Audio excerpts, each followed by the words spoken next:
Sabahki sertifikasiya mərhələsində hər kəsə uğurlar arzu edirəm. Təsvir incəsənət üzrə, texnologiya üzrə suallar paylaşmışdıq. İndi isə fiziki tərbiyə üzrə kurikulum sualları paylaşmaq istəyirik ki, məhz imtahanda yüksək nəticə əldə edəsiniz. Hörmətli müəllimlər, sualların səviyyələri bugünkü müəllimlər bildirirdilər ki, çətindir. Bəzi müəllimlər var ki, kurikulumu son anda hazırlaşıblar və yaxud da hazırlaşmayıblar və s.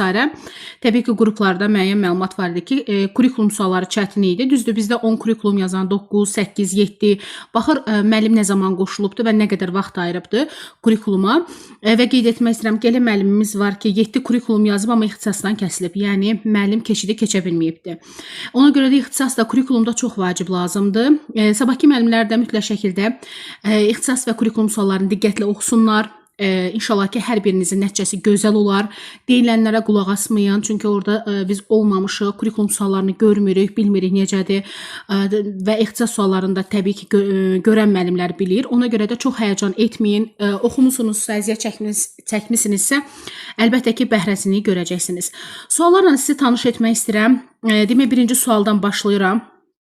Hörmətli müəllimlər, müəllim basketbol mövzusunu keçdikdən sonra şagirdlərə müxtəlif oyun vəziyyətləri təqdim edir və hər vəziyyətdə hansı ötürmə üsulunun daha uyğun olduğunu əsaslandırmağı tapşırır. Bu fəaliyyət Bloom taksonomiyasının hansı mərhələsinə aiddir? Bilirsiniz ki, 6 mərhələmiz var və 6 mərhələdən hansına aid olacaq? Burada dəyərləndirmə verməmişəm.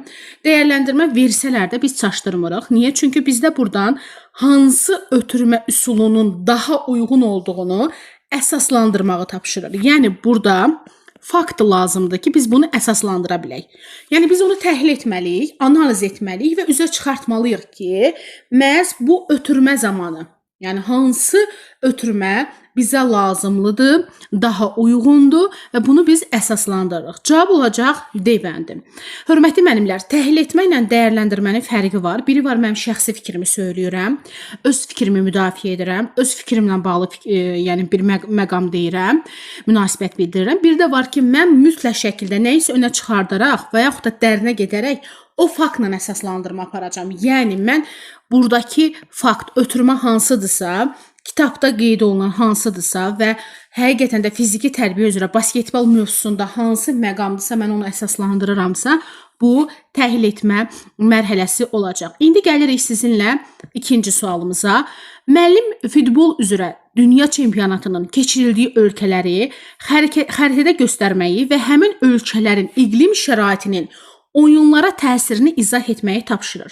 Bu fəaliyyət zamanı hansı inteqrasiya yaranacaq və Bloom taksonomiyasının hansı mərhələsi inkişaf edəcək? Gəlin bir-bir tapaq müəllimlər. Çünki həm inteqrasiya verilib, həm idraki sahə verilib. Müəllim futbol üzrə dünya çempionatının keçirdiyi ölkədə xəritə göstərməyi, ölkələri daha doğrusu xəritədə göstərməyi, həmən ölkələrin baxın görün nə deyir, həmən ölkələri iqlim şəraitini oyunlarla izah etməyi, təsirini izah etməyi tapşırır. Bunu mən anlamalıyam, başa düşməliyəm, dərk etməliyəm ki, bunu izah edim. Mən həmin ölkələrin iqlim şəraitinin oyunlara təsir etdiyini, yəni hansı oyunlar varsa, futbol və s. təsir etdiyini izah edirəmsə, bu mütləq şəkildə anlama mərhələsi olacaq. Ona görə bunları seyirəm. Burada yalnız anlama mərhələsi olacaq. Və fikir versəz, sadəcə futbol üzrə deyir, dünya çempionatının keçirildiyi ölkələr hardadır? Xəritədədir. Xəritədə, iqlim şəraitində mən bunu göstərəcəmsə, bu əlbəttə ki, olacaq fənlər arası anlamaq. Mən artıq burada coğrafiyanın fən daxilisini düşünmürəm. Yəni, coğrafiya fəninin iqlimi, xəritəsi ayrıdırmı? Bunu düşünməyəcəm. Çünki mən fiziki tərbiyə müəllimiyəm. Mən yalnız nəyi düşünəcəm? Futbolu düşünəcəm ki, məndə futbol hansı məzmun xəttidir və yaxud da hansı sinifdədir. Ona görə də yalnız fənlər arası olacaq. Yəni, mənim burada məzmun xəttim siniflər üzrə əlaqələndirmə olmadığı üçün yalnız fənlər arası götürürük. İdraki sahə isə, yəni Bloom taksonomiyası olacaq anlama mərhələsi. İndi isə keçirik digər hissəyə, bircə dəqiqə. Üçüncü suala baxırıq. Müəllim şagirdlərə məktəbdə keçiriləcək idman festivalı üçün komanda yaratmağı, iştirakçıların sayını cədvəldə göstərməyi, yarış nəticələrini diaqramla təqdim etməyi və tədbir haqqında təqdimat hazırlamağı tapşırır. Bunun üçün şagirdlərə hansı mənbələrdə istifadə edə biləcəklərini bildirib, onlara yol göstərir Deyir, verilmiş tapşırıqla bağlı hansı fikir səhv sayılacaq? Yəni müəllim şagirdə nə etdi? Dedi ki, festival üzrə komanda yaradın. Burada iştirakçıların sayını cədvəldə göstərin, yarış nəticələrini diaqramla təqdim etməyi və tədbir haqqında təqdimat hazırlamağı tapşırır. Aha. İndi isə burada bizə deyir ki, hansı səhv sayılacaq? Yəni hansı düz olmayacaq? Gəlin baxaq. A variantına baxırıq müəllimlər. A variantı nə deyir bizə? Bircə dəqiqə. Demək, A variantı deyir ki, müəllim şagirdlərə komanda yaradaraq əməkdaşlıq bacarıqlarının inkişaf etdirməsinə kömək edir. Əlbəttə ki, burada komanda bacarığı varsa, komanda yaratmağı bildirirsə, şagirdlərin əməkdaşlıq bacarıqları da formalaşacaq. Burada şagirdlər Brunerin fikrinə görə simvolik mərhələni inkişaf etdirəcək və şagirdlərin inkişafı baş verəcək. Bəli, müəllimlər, əgər Bruneri oxumamısınızsa, həyəcan etməyinizə ehtiyac yoxdur. Bruner, Vygotsky və Piaget'in nəzəriyyəsinin qarışıq bir məqamıdır. Sadəcə burada məqam ondan ibarətdir ki, şagirdin həqiqətən də mərhələyə çatmamış, yəni misal üçün 7 yaşı yoxdur, bunu edə bilməz yox. Onu daha asan, daha uşağın yaşına uyğun verməyi və şagirdin özünü inkişaf etdirəcəyinə inanır.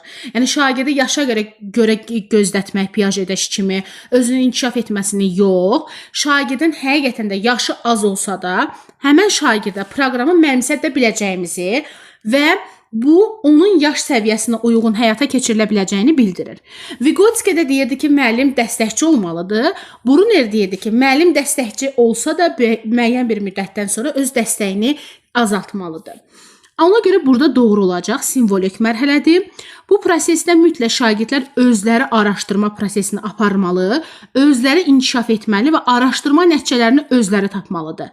Amma müəllim burada bunun üçün şagirdlərə hansı mənbələrdən istifadə edə biləcəyini bildirdi. Bu prosesdə mütləq şagird özü edəcəkdirsə, bəs yaxşı, müəllim bunu niyə həyata keçirdi? Demək, bu yanlış olacaq. C bəndi yanlışdır. Çünki bu prosesdə mütləq şagirdlər özləri araşdırma prosesini aparmalıdır deyirsə, onda müəllim burada həqiqətən də şagirdə araşdırma bacarığını verməməlidir. Yəni mənbələri göstərməməlidir. Ona görə C bəndi yanlışdır. Şagirdin öyrənmə prosesi daha aktiv olacaq, özləri araşdırma edərək daha çox məlumat əldə edib təqdimat hazırlayacaq. Bəli, doğrudur. Bu cavabla bu cavabın oxşarlığı ola bilər. Amma burada şagird bu prosesi özləri araşdırmalı mütləq şəkildə deyil. Deyir ki, şagirdin öyrənmə prosesi daha aktiv olacaq. Bəli, müəllim mənbə versə də şagird özü araşdırma etməli və özü həyata keçirməlidir və təqdimat hazırlamalıdır. Ona görə də D variantı doğru cavab kimi bilinəcək. Şagirdin əldə etdiyi bütün məlumatlar onların edə biləcək səviyyədə olsa da, müəllim burada istiqamətləndirir və ona yol göstərir. Bəli. Bütün hər bir şey onların edə biləcəyi səviyyədə olsa da, müəllim həqiqətən onlara yol göstərir, istiqamət göstərdiyi üçün bu cavab da doğru olacaq. Demək, ən səhv olan cavab, səhv edilən cavab C bəndi olacaq. Dördüncü sual, müəllim şagirdlərə estafet yarışında sürət qabiliyyətindən istifadə etməyi, yarışdan sonra isə nəbz göstəricilərini ölçərək fiziki yükləməni qiymətləndirməyi tapşırır. Verilmiş fəaliyyət zamanı hansı inteqrasiya inkişaf etdirilmişdir? Hörmətli müəllimlər, inteqrasiya sizin ən azı 10 sualınızın 2-3-ünü təşkil edəcək. Ona görə mütləq şəkildə inteqrasiya suallarını düzgün yazmalıyıq. Fikir versəz, fiziki tərbiyədən çıxış etməyibdir. Sadəcə fiziki tərbiyədə qalıbdır. Və burada estafet yarışında sürət qabiliyyəti və nəbz göstəricilərini ölçərək fiziki yükləməni qiymətləndirmək, hərəki bacarıqlar və fiziki hazırlıq belə deyək də məzmun xəttini sizdə formalaşdırmış olacaq. Yəni burada sadəcə fən daxil olacaq. Çünki burada başqa bir fən yoxdur. Burada nəbz göstəricilərini görən kimi siz fənərarası götürə bilməzsiniz. O sağlamlıqla bağlı nəbzdən haqqında söhbət etsə biologiya götürə bilərsiniz. Yalnız nəbz göstəricilərini ölçərək fiziki yükləməni qiymətləndirdiyi üçün cavab olacaq fən daxili. Və qeyd etmək istəyirəm ki, sizin suallarınız həqiqətən də ixtisasınızla bağlı da ola bilər, ümumi kurikulum sualları da ola bilər ki, situativ sual, hansı ki, burada gördüyünüz kimi, düzdür, burada idman festivalı yazılıbdır, ixtisasınızla bağlı düşəcək. Ona görə sabahki imtahanda təsvir incəsənət, texnologiya, fiziki tərbiyə müəllimlərinə uğurlar arzu edirəm və mənim də 100-dən artıq ixtisas müəllimlərim gedəcək. Həm kurikulumdan, həm texnologiyadan mənlə hazırlaşıblar. Hər birinizə uğurlar arzu edirəm. Sabah sertifikasiyanın son günüdür, artıq MİQ başlayacaq.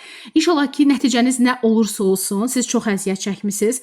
Ümid edirəm ki, daha gözəl nəticələrə və növbəti il üzrə sertifikasiya imtahanında iştirak edəcək, MİQ imtahanında iştirak edəcək müəllimlərimiz indidən 40% endirimlə bizim oktyabr kurikulum qruplarımıza qoşula bilərsiniz. Növbəti ildən həm ixtisas, həm kurikulum belə deyək də fənni üzrə bizimlə hazırlaşa biləcəksiniz. Çünki artıq biz komanda yaradırıq, onlayn kurs yaradırıq ki, məhz ixtisasdan da müəllimlər bizimlə hazırlaşıb yüksək nəticə əldə edə bilsinlər.